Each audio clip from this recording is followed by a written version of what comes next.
sizable ground squirrel from the Sciuridae family. There are 15 different species of marmots, and they can be found in Asia, Europe, and North America. These rodents mainly inhabit hilly areas and alpine meadows, where they make their homes in burrows and spend the winter months hibernating.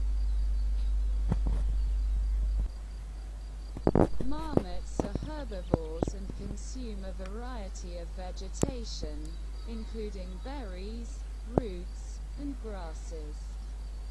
Their unusual warning sounds are well recognized, and they utilize them to alert their colony to potential threats from predators including eagles, coyotes, and foxes. Marmots are social animals and live in colonies, which can consist of dozens of individuals.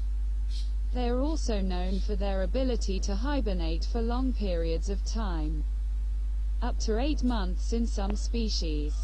During this time, their body temperature and metabolic rate drop significantly, allowing them to conserve energy. Subscribe now and press the bell icon. Never miss an update.